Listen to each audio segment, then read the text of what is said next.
salue dans le précieux nom du Seigneur Jésus-Christ. Je suis votre bien-aimé frère Augustin Dongobani Glorieux. Je vais partager avec vous quelque chose de très important et qui doit nous aider ensemble dans nos projets. Vous savez, bien-aimés frères, j'ai la haine, une sainte haine contre le chantage, contre l'intimidation, surtout de l'adversaire, surtout des personnes, voilà, des esprits qui pensent que ils peuvent faire de nous ce qu'ils veulent. Moi, j'ai de la haine pour tous ces esprits-là. Et c'est quand je suis face à ces esprits, il y a à moi un bouillonnement. Je vous assure. Donc, je veux qu'on explore un passage biblique. Et nous allons voir le comportement de quelqu'un qui avait un projet. Il s'agit de Néhémie. Dans le livre de Néhémie, qui avait entrepris de rebâtir les murs, ou alors le temple de Jérusalem qui avait été détruit. Bon, allez lire et puis vous montrer l'histoire. Mais j'ai un fragment de ce livre qui me touche beaucoup et qui se joue ou alors qui incarne ce que nous vivons au quotidien en cette génération. Que ce soit dans nos entreprises, que ce soit dans les assemblées, que ce soit dans les entreprises, c'est là. Je voudrais qu'on puisse comprendre que le courage doit avoir une base. Si vous voulez être courageux, vous devez avoir une base. Le courage prend naissance à une source. Et je vais vous présenter la source la plus idoine, la source éternelle, la source intemporelle, la source qui n'a pas de limite. Lorsque ton courage vient de cette source, tu ne peux pas faillir, tu ne peux pas tomber, tu ne peux pas échouer. Qu'importe les tonnes et les élévations des barrières, tu ne peux pas. Tu ne peux pas. Tu vas peut-être subir dans l'attente pendant que tu abordes le costume du courage, mais ce courage, parce qu'il est bâti solidement, il ne va pas s'effondrer. Et ton courage est basé sur ce que tu veux atteindre, sur tes objectifs. Néhémie, qui avait décidé de bâtir le temple de Jérusalem qui était en ruine, il a rencontré une adversité très farouche. Mais ce qui m'intéresse, ce qui me plaît, c'est que ce monsieur, ce type, avait une base où il tirait sa force, où le gars ne pouvait pas laisser le chantage de ses ennemis le déstabiliser. Tu ne peux pas avoir un point, tu n'as pas d'ennemis. Non, tu auras des ennemis. Mais il faut avoir le discernement. Il faut savoir te tenir sur une base éternelle. Le problème, c'est que les gens échouent. Ou alors les gens sont déstabilisés, que ce soit dans leur foi, dans leur projet, dans leur relation, parce qu'ils n'ont pas de base. Ils ne savent même pas où ils vont. Ce sont des gens qui ont des décidé de prendre ce chemin. Lorsque l'adversité est arrivée, lorsque X et Y a parlé, ils ont suivi ici. Et puis, un autre groupe est venu, dit le contraire de ce qu'on avait d'abord dit. Il reparle, mais ça c'est... Il y a des personnes comme ça ne savent pas comment ils font, ce qu'ils font même sur la terre. Moi, ça me dérange. Ça me dérange. Ça me dérange énormément, ça me dérange totalement. Parce que je ne peux pas comprendre comment quelqu'un peut vivre comme ça. C'est terrible. Nous allons lire les Écritures. Néhémie chapitre 6, dans la tradition 8 secondes. Nous allons lire à partir du verset 1.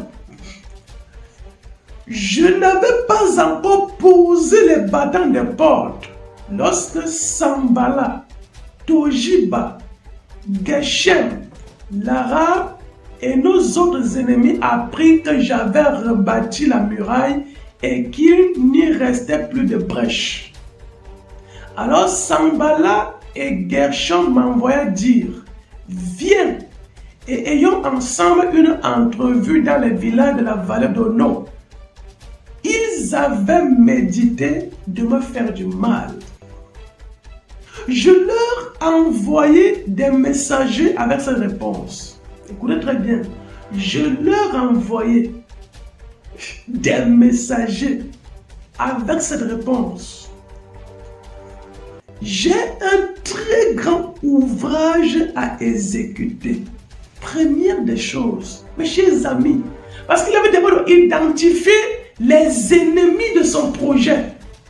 Lorsque tu élabores un projet, lorsque tu élabores déjà une position, une réalisation que dans ta vie de foi, parce que même notre vie de foi est un projet qui a beaucoup d'étapes.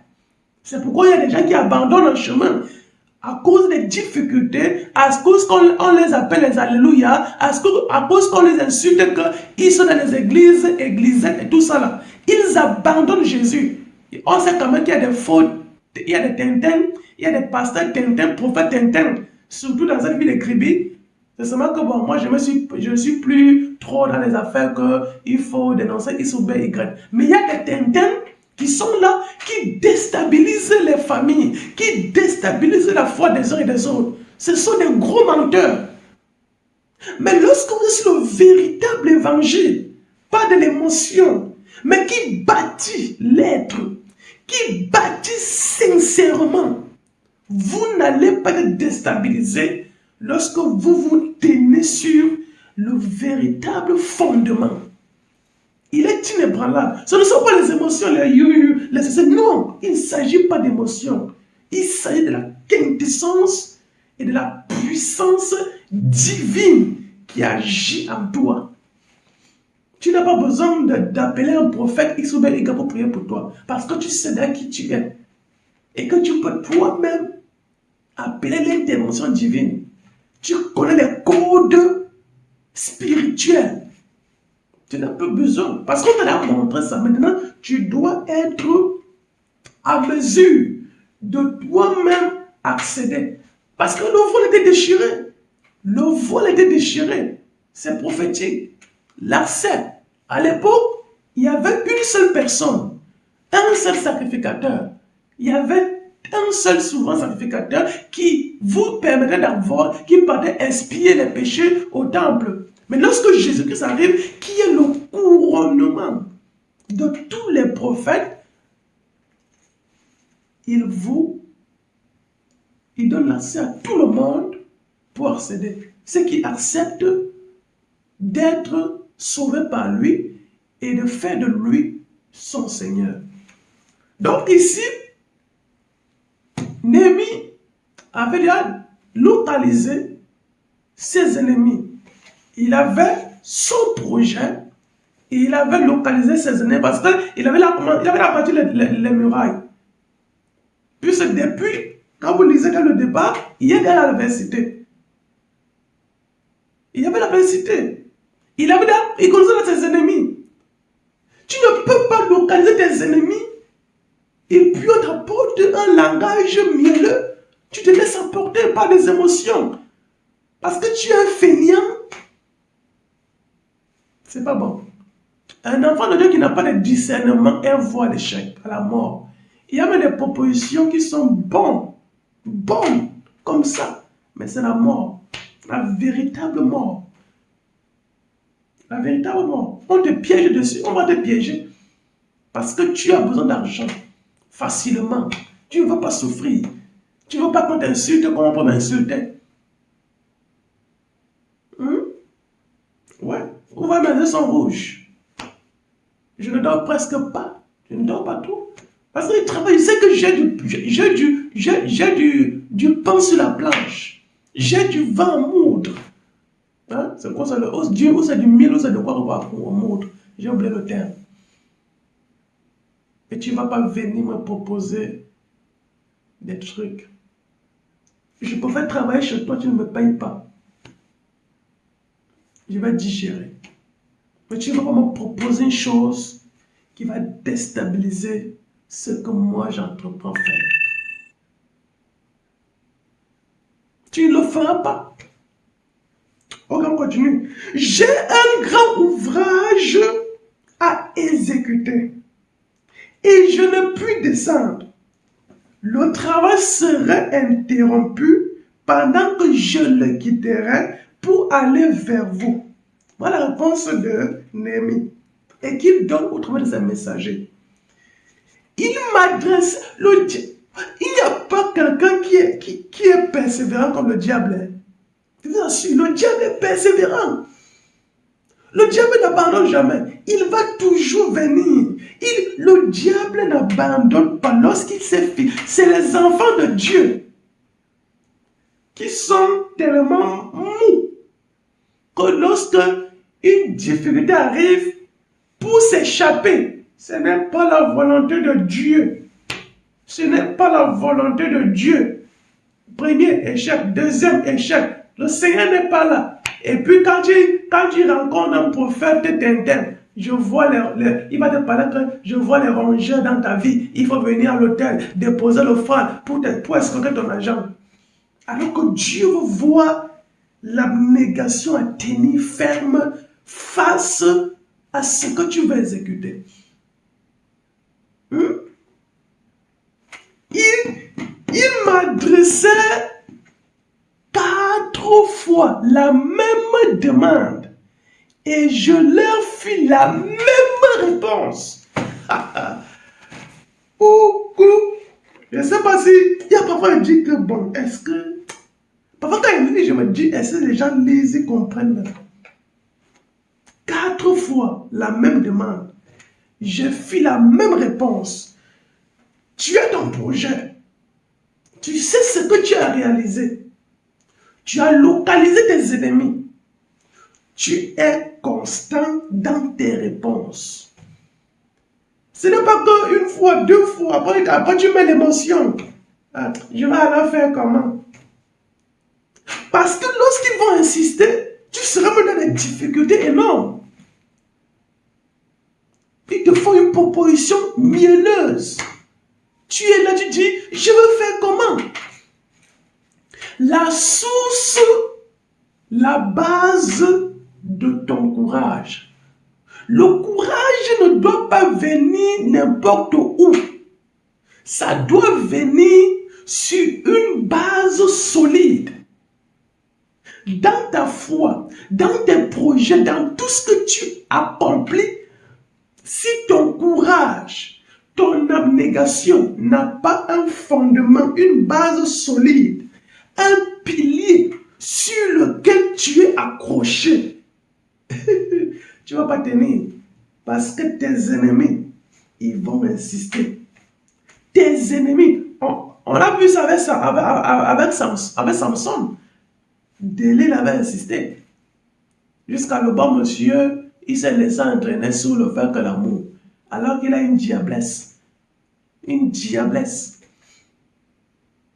Dis-moi alors que tu me dis même pas que tu m'aimes. Alors, tout ça là. Tu penses que vraiment elle est folle de toi. Alors que c'est une traîtresse, une diablesse. Elle a été couronnée depuis l'enfer pour te déstabiliser. Et toi, tu te laisses entraîner. Ouais, on peut comprendre. Mais il faut, quand tu parviens bien à discerner, c'est pourquoi Samson avait dit encore une fois, ça veut dire que si Delilah pouvait revenir, il allait seulement la manger crue. Parce qu'il n'avait plus confiance en rien. Il a dit encore une fois,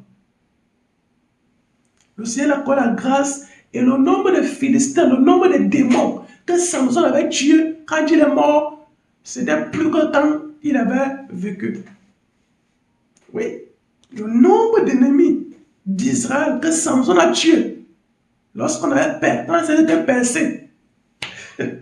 Quand Dieu a accordé la grâce de se tenir encore debout, que ses cheveux ont encore un peu poussé. C'est ça. Lorsque tu vois l'ennemi te mettre au sol et que tu te relèves, sois comme Samson. Ne te laisse pas. Donc, mes chers amis, je veux dire ici que le courage doit venir de quelque part. Et ceux qui ont les oreilles pour m'écouter ont déjà compris ce que je peux dire. Ceux qui lisent les Écritures savent déjà ce que je veux dire. Mais ce que je veux insister, c'est que tu dois tenir. Parce que tu peux commencer, après tu lâches. C'est ça. Tu peux commencer, après tu lâches. Tu ne dois pas lâcher. 4 fois, même demain. Et je les ai répondu, je les ai donné la même réponse. Oh, tu es dur, tu exagères. Oh, là c'est pour vous là-bas. Tu veux montrer même que quoi? C'est pour vous. Moi j'ai un grand ouvrage à exécuter. Il n'est pas de me mettre dans la distraction. Alléluia. On continue. On va s'arrêter quelque part. Sanballat m'envoie ce message une 5e fois par son serviteur qui tenait à la main une lettre ouverte. Il y était écrit: le bruit se répand parmi les nations et Gashmou affirme que toi et les Juifs vous pensez à vous révolter et que c'est dans ce but que tu rebâtis la muraille. Tu vas, dit-on, devenir leur roi. Tu as établi des prophètes pour te proclamer à Jérusalem roi de Juda. Et maintenant, des choses arriveront à la connaissance du roi. Viens donc et consultons-nous ensemble. Je fis répondre à Sanballat: ce que tu dis là n'est pas. C'est toi qui l'inventes. Tous ces gens voulaient nous effrayer. Et ils se disaient: ils perdront courage et l'œuvre ne se fera pas. Maintenant, ô Dieu, fortifie-moi. Ô Dieu, ne m'amène pas à lâcher. Ô Dieu, je ne veux pas me décourager. Ô Dieu, je ne veux pas céder à leur chantage. L'œuvre est grandiose. Je ne veux pas être distrait. Je ne veux pas être effrayé. Alléluia. On va créer des choses sur ton dos. On va inventer des histoires pour te déstabiliser, pour t'effrayer, pour que tu lâches. Ils vont le faire, tes ennemis. Alléluia. Ils vont chercher à te déstabiliser. Oh. Ils vont chercher à le faire. Mais ne te laisse pas effrayer. Ne te laisse pas battre. Tu dois faire confiance en Dieu. Tu dois t'abandonner complètement à Dieu. Appelle le secours de l'Éternel. Ne laisse pas l'ennemi te déstabiliser. On va dire des choses qui sont fausses sur toi. On va raconter des histoires. Tant que tu sais qu'ils inventent cela, ne te laisse pas effrayer. Ne perds pas courage. Ton courage doit prendre le fondement. La fondation de ton courage, ce n'est qu'en Dieu. C'est pourquoi Néhémie crie: ô Dieu, fortifie-moi. Son courage était basé sur Dieu. Son courage était attaché sur Dieu. Son courage était positionné sur Dieu. Tu ne peux pas prendre ton courage, le positionner sur des fondements éphémères, sur des fondements qui vont lâcher. Lorsque l'adversité sera très très terrible, tu vas lâcher.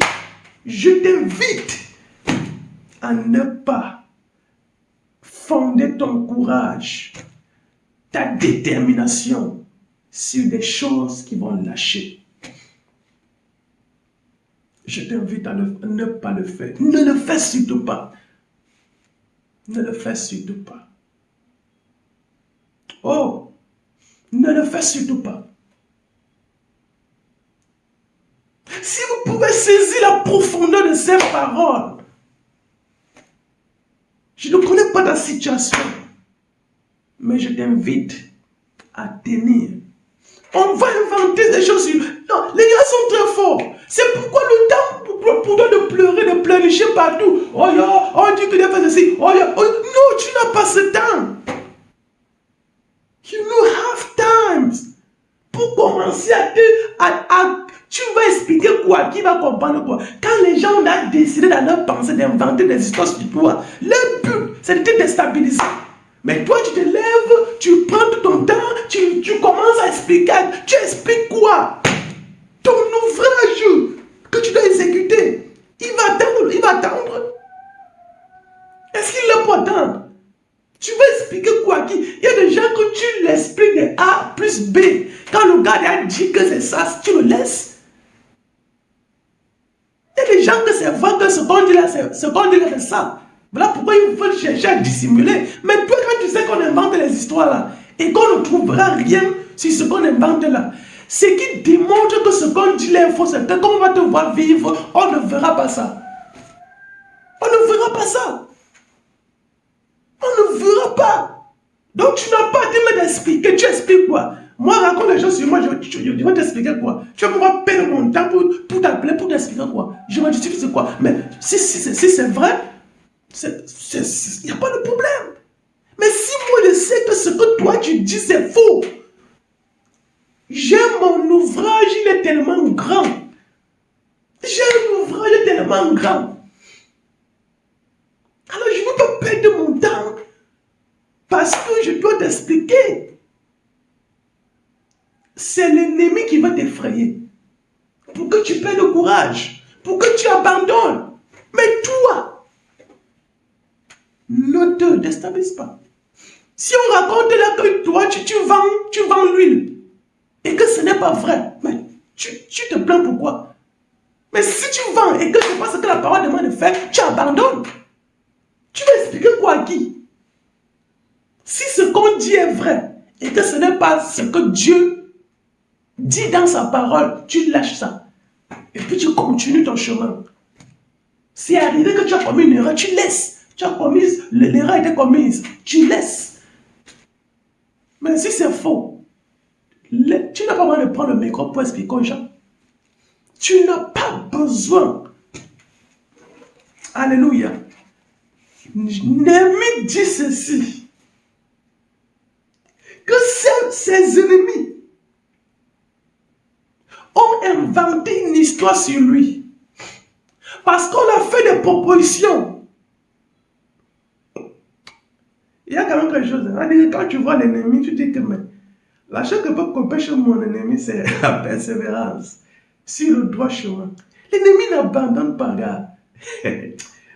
Il n'abandonne pas. Parfois, il va rester comme ça. Tu penses qu'il a là, il ne te suit plus, il t'observe. Dès que tu vas somnoler, le gars surgit, bim! Et c'est là qu'il te prend.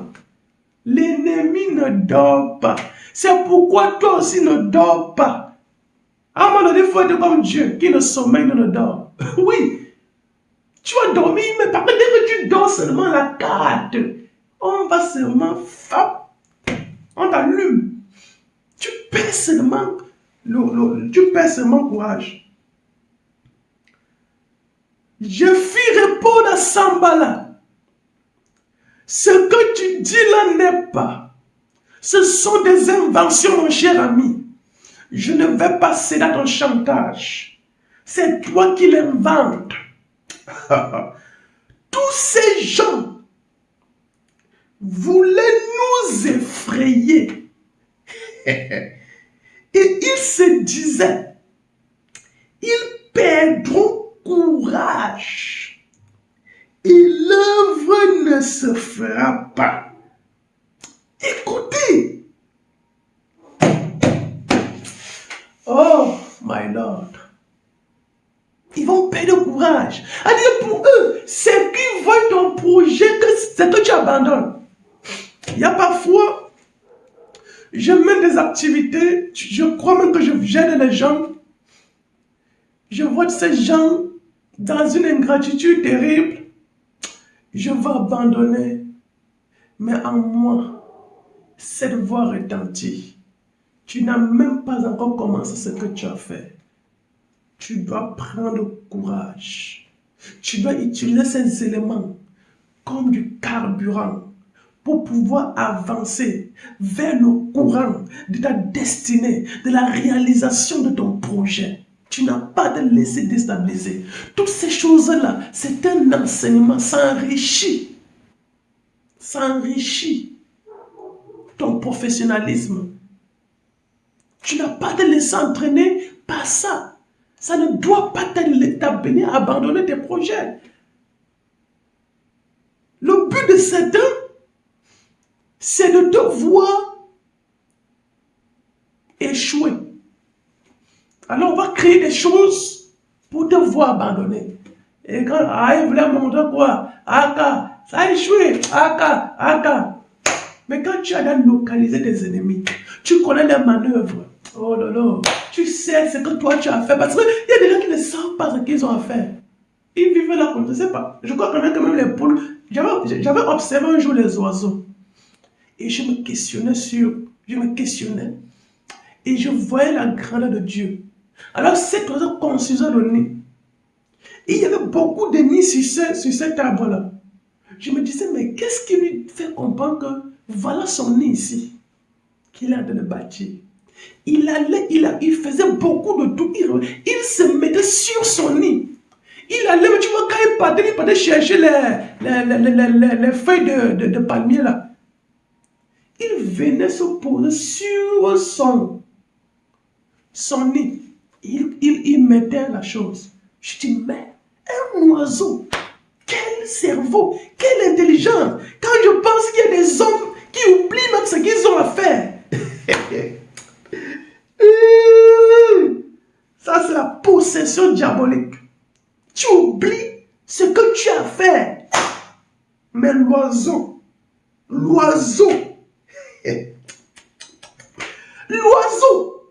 lui n'oublie pas où est positionné son nid. Je peux imaginer le nombre d'arbres que cet oiseau traversait avant de revenir retrouver là où il construisait son nid. Il ne se trompait pas. Mais toi, un être humain créé à l'image de Dieu, qui est censé avoir plus d'autorité que l'oiseau. L'oiseau te dépasse. Pauvre malheureux. Oh.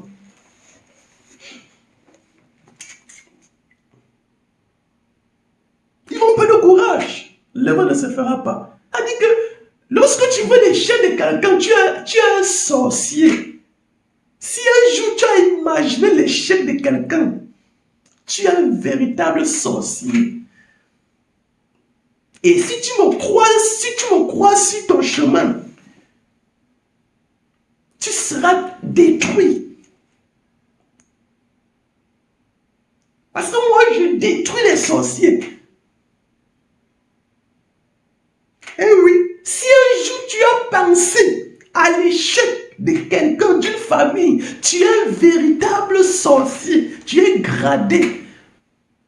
Même si tu ne sors pas la nuit, tu es un sorcier. Si dans ta tête c'est arrivé, il n'y a que la sorcellerie. Et c'est ça qui est en Afrique.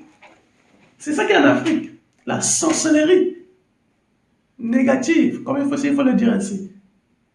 Ne pas voir la réussite. Quand elle réussit, on fait tout pour le voir échouer. On met les bâtons dans les roues. C'est dans l'église. Entre guillemets. Parce que moi, pour moi, l'église, ce ne sont pas les bâtiments où on crie n'importe comment. Ce n'est pas ça l'église pour moi. C'est le rassemblement de certains. Ailleurs, c'est des tintins. Ailleurs, c'est des véritables enfants de Dieu. Je ne juge personne. Je dis ce qui est. Ailleurs, ce sont les tintins. Ailleurs, c'est les comédiens. Chez d'autres, c'est des véritables croyants. Il y a des sorciers. Là. L'œuvre ne se fera pas maintenant, oh Dieu, fortifie-moi. Parce qu'à ce niveau, l'adversité est grave. Il faut donc avoir un pilier sur lequel on est tenu. Ce pilier, c'est Dieu. Ce pilier, c'est le Seigneur Jésus-Christ. Philippiens, chapitre 4. Ton courage, s'il n'est pas sur un pilier, sur un véritable pilier, mon cher ami, non, tu vas lâcher.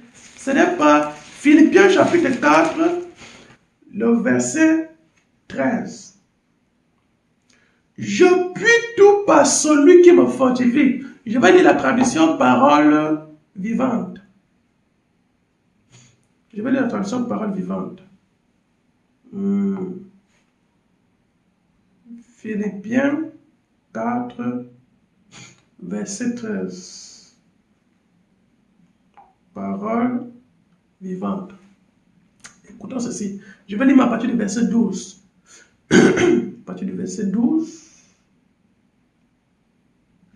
Je sais me restreindre et subsister dans la disette et l'humiliation. Je sais aussi jouir de l'abondance. Je suis familiarisé avec toutes les situations. Alléluia. J'ai appris à être rassasié et à avoir faim. Je sais vivre dans le bien-être et dans les privations. Je peux tout dans la communion de celui qui est la source de ma force. Je peux tout dans la communion de celui qui est la source de ma force. Le pilier, la base. Et celui-là, c'est qui? C'est le Seigneur Jésus. La communion que tu dois avoir, c'est celle avec qui tu as avec le Seigneur Jésus. C'est là où doit se trouver ta communion. Si tu n'as pas cette véritable communion, ta force qui n'a pas une véritable source va s'éteindre. Parce que l'adversité va tenir, l'adversité va se multiplier. Ce n'est pas la blague. Quand la Bible dit que nous sommes des guerriers, des soldats, vous pensez que c'est la blague? Vous pensez que quand il est parlé du bouclier de ceci, il faut prendre l'épée, vous pensez que c'est la blague? Mais nous sommes des soldats, mes chers amis. Nous sommes des soldats. Et un soldat, ça ne dort pas. Un soldat, ça ne dort pas. Un disciple de Jésus, qui sommes nous? Pourquoi Jésus venait là? Et il a demandé de prier. Lui, il est parti à la montagne. Les gars sont les dorment. Il dit, vous ne priez pas, vous dormez. Le chemin de la vérité, ce n'est pas pour des feignants. C'est pour des gars qui bossent. Parce qu'il faut maintenir la flamme. Ce n'est pas la blague, ce n'est pas le jeu, c'est des privations. C'est des privations. Surtout quand tu veux rester dans la vérité. Tu dois te priver des choses. Vous voyez, il a dit là pourquoi? Dans l'humiliation, je sais vivre. Dans l'abondance, je sais vivre. Ça veut dire qu'on ne peut pas faire le chantage à l'apôtre Paul. On ne pouvait pas. On ne pouvait pas faire du chantage à l'apôtre Paul. Les gens qui ont fait le chantage, les gens qui, quand ils sont dans une église, on cajole ceux qui payent beaucoup de dîmes. C'est-à-dire que même s'il fait une chose qui n'est pas vraie, moi je déçois très mal. Hein. Je déçois très mal. C'est-à-dire quand tu penses que tu m'as mis dans ta poche, c'est là que te sort un courage quand ce n'est pas la vérité. Pour moi, c'est la vérité qui prime. Ne me dis pas une chose qui n'a pas de sens. Parce que tu m'as peut-être donné 1 000 francs. Je me souviens une fois, on était parti je me souviens dans un village, il y avait un ami. Et pendant qu'on était, on devait aller construire un entrepôt de dépôt de bois dans un village. Nous sommes arrivés, là où nous dormions, le type a commencé à se réveiller le matin à 5 heures. Il a commencé à parler des choses qui étaient pas bonnes de un de mes amis. Et tout. Et qui disait qu'il était serviteur de Dieu. Moi, ça ne m'a pas plu. Il disait comment, parce qu'il était maçon, il disait que il a payé les heures de ciment et le gars avait dit qu'il devait l'aider. Finalement, il n'est pas venu et le ciment s'est gâté tout ça. Là. Il devait crêper la maison. Je dis, mais ça, c'est pas sérieux. Quand nous sommes, et je n'ai pas parlé au milieu de ce père. Quand nous sommes allés, mais je lui ai dit, il lui cracher sa vérité. Il lui dit, ce n'est pas bon. Ça, le gars était étonné que je ne lui dise. Il était étonné, surpris. Il dit non. Tu ne me prends pas ta cause. Parce que j'ai mes valeurs que je préserve. Donc, ce sont des gens qui ont mis une vie haute, mais non pas des ressources. Ce sont eux qui vont vendre les prières. Ils vont vendre l'huile. Ils vont inventer des fausses prophéties. Ils vont créer des trucs terribles pour escroquer les familles. Sous prétexte que c'est l'ancien prophétique, tout ça. Là. Ce sont eux, parce qu'ils ont mis une vie qui n'est pas leur vie. Ils ne laissent pas le Seigneur pouvoir à leurs besoins. Ils mettent la pression sur les croyants pour les soutirer le peu qu'ils ont. Frère, lorsque Dieu touche le cœur de quelqu'un de te venir en aide, c'est la meilleure manière. Ce que nous forçons n'aide pas. Lorsque Dieu t'a révélé quelque chose et qu'il te donne la ligne à suivre, suis seulement. Ça donne une parenthèse. Donc la source de la force de Paul, c'était celui avec qui il avait la communion. Mais moi, la communion que je t'invite à avoir, c'est celle avec qui tu dois avoir avec le Seigneur Jésus. C'est cette communion que je t'invite à avoir. La communion avec le Seigneur Jésus. Je parle ici là du pilier sur lequel tu dois avoir, sur lequel ta foi doit se tenir. Ce pilier n'est autre que le Dieu Tout-Puissant. Je puis tout par celui qui me fortifie. Et cette traduction, parole vivante dit quoi? Je peux tout dans la communion de celui qui est la source de ma force. Alléluia. C'est très important, bien aimés frères. Philippiens chapitre 4, verset 12 à 13. C'est ce que nous venons de lire. Je puis tout par celui qui me fortifie. Mon courage va tenir. Parce que celui, le fondement de mon courage, c'est que le Seigneur Jésus-Christ. C'est pourquoi Néhémie va crier, oh Dieu, fortifie-moi. Maintenant, je vais terminer par le psaume 1. Ce n'est pas un enseignement parce qu'on parle encore dans les profondeurs et voir d'autres réalités. Mais l'élément central dans tout ce que j'ai parlé là, c'est pour dire votre courage, votre détermination doit être fondée sur une véritable base. Et la base sur laquelle il faut que ces choses soient positionnées, ce n'est qu'en Jésus, ce n'est qu'au véritable Dieu, ce n'est pas en des hommes, ce n'est pas dans un système, parce que ça va s'ébranler, puisque l'ennemi est persévérant. L'ennemi, quand il n'a pas encore vu l'échec en toi, dans le règne, l'ennemi, le diable, se nourrit des ondes négatives. Et quand tu es dans la détresse, dans le découragement, les ondes que tu renvoies, l'ennemi, ça l'aide.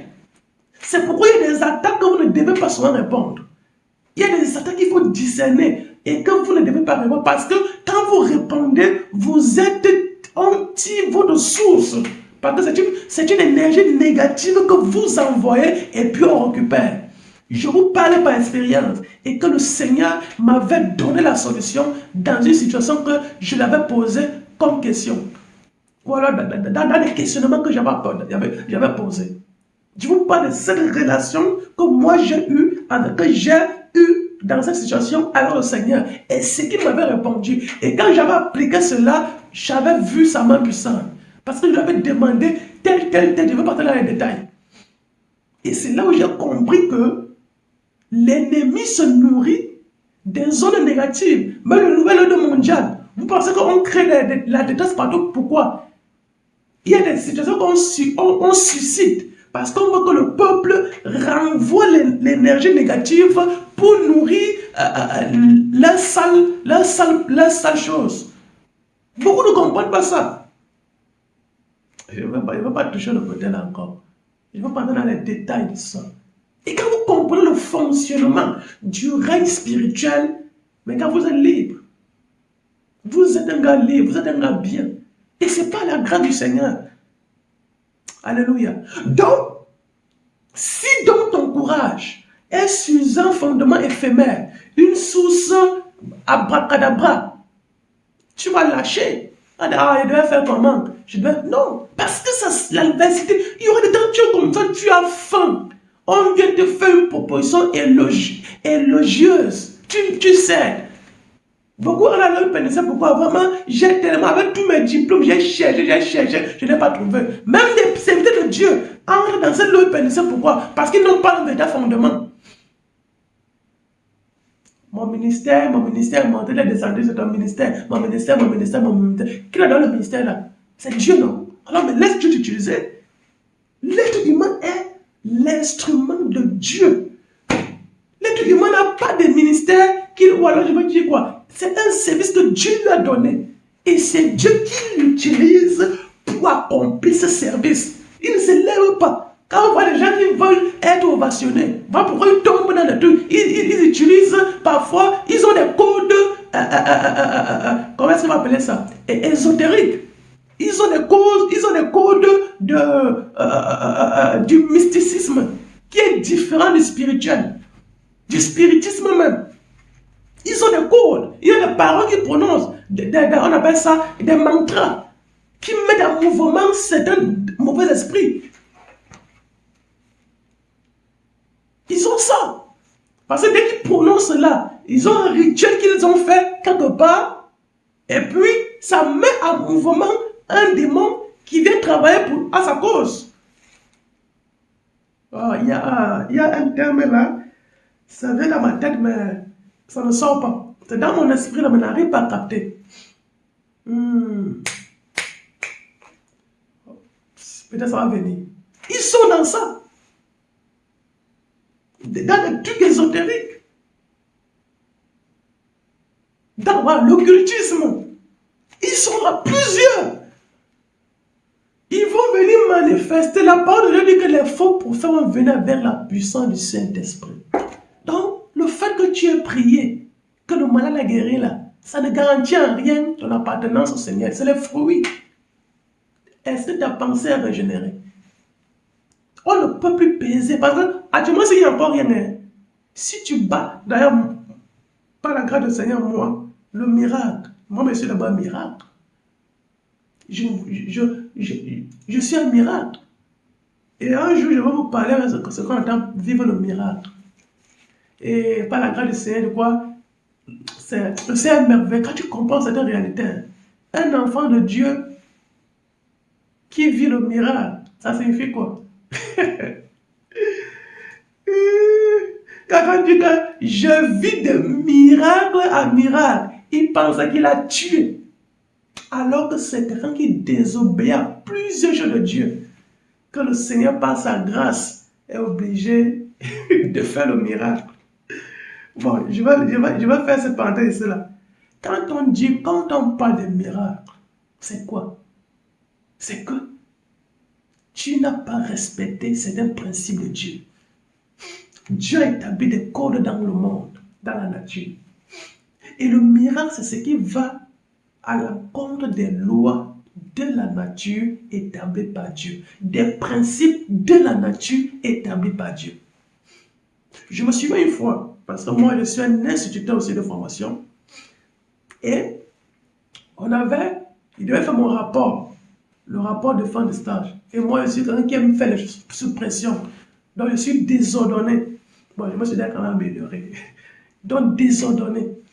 Au lieu que j'écris, je rédige mon rapport, le temps est passé, il y avait le temps. C'est quand on devait, à la veille, qu'on devait remettre le rapport le lendemain. So, je dois, quand moi je commence à rédiger mon rapport, je dois le saisir, je dois l'imprimer. Sauf que le jeudi là, c'était jeudi, pour dire qu'on ouvre les bâtiments à 10 heures. Écoutez, le miracle qui vient là parce qu'il n'a pas respecté les lois, les principes qui étaient établis. Si j'avais respecté, je n'aurais pas vu le miracle parce que j'allais être sur la bonne voie. Mais parce que Dieu a eu pitié que vraiment mon fils, je suis obligé d'intervenir miraculeusement. C'est ça. Il y a des miracles qui arrivent comme ça, il y a des miracles où Dieu veut montrer sa toute puissance. C'est pourquoi il te met dans une situation et il intervient miraculeusement parce qu'il veut faire éclater sa gloire. C'est ce qui s'est passé en Égypte. C'est pourquoi Dieu envoie Moïse et il a endurci le cas de Pharaon. Il donne la réponse sur cela. Donc, alors, pour faire court, et on devait composer. J'ai pris du Seigneur, vraiment, il faut que je trouve un secrétariat ouvert comme ça. Il va laisser mon rapport dès qu'on imprime et puis il va venir chercher parce que l'épreuve qu'elle devait composer, c'était très tôt le matin. En allant donc, Dieu merci, je trouve une femme qui fait le ménage. Elle a ouvert un peu. Je lui dis vraiment, je veux que tu imprimes seulement. Et elle devait aussi réajuster quelques mises en pas parce que je ne suis pas professionnel en secrétariat. Je lui dis que donc je vais revenir, elle me dit que non, patiente un peu. Pendant que tu es patiente, le temps ne fait que passer. Et c'est loin. Je sens de penser qu'on a lancé l'épreuve. En attendant, il y a eu quelques petites complications. Bref, j'ai pu avoir mon rapport. Mais sauf que l'épreuve est déjà lancée. Écoutez le miracle de Dieu. Alors, je dis donc, ok, comme l'épreuve est relancée, peut-être il va passer au rattrapage. Je vais directement aller à l'administration. Alors, j'arrive à l'administration, je constate, il commence à parler, il parlait même me trahir. Quand il parlait même là, le surveillant de notre salle était assis là. C'était une épreuve harmonisée avec les autres classes, les autres niveaux. C'était une épreuve harmonisée. Alors, c'est là où le surveillant de notre salle se lève. On me dit non, va en classe. Mes camarades, ou bien la salle où j'étais, ils attendaient qu'on vienne lancer l'épreuve. C'est-à-dire que je monte avec l'épreuve, avec celui qui détient nos épreuves, qui est notre surveillant. J'arrive. Et quand j'arrive en salle, mes promotionnaires, voilà, mes camarades disent, mais c'est eux qu'on attendait pour lancer l'épreuve. La chef des stages et de tout ça, des épreuves et tout ça, là j'ai oublié le terme, elle dit que mais, parce que nous c'était Eniba. Elle dit que mais, Eniba, vous allez même faire comment pour que votre épreuve commence tard? C'était le miracle de Dieu que j'ai vécu. Pourquoi? Parce qu'il n'est pas respecté, il n'a pas été discipliné. C'était de l'indiscipline. Et j'ai vécu ce miracle par la grâce du Seigneur. Et s'il faut donc que je vive des miracles en de telles choses, c'est-à-dire que je vais vivre d'indiscipline en indiscipline. Oh, Dieu ne m'appelle pas au désordre. Dieu m'appelle à la discipline.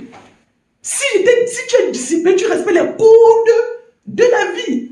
Par exemple, si tu dois voyager, on dit que le bus part à 4 heures. Toi, au lieu de te réveiller à 4 heures, tu te réveilles, au lieu de te réveiller à 3 heures, tu te réveilles à 4h30.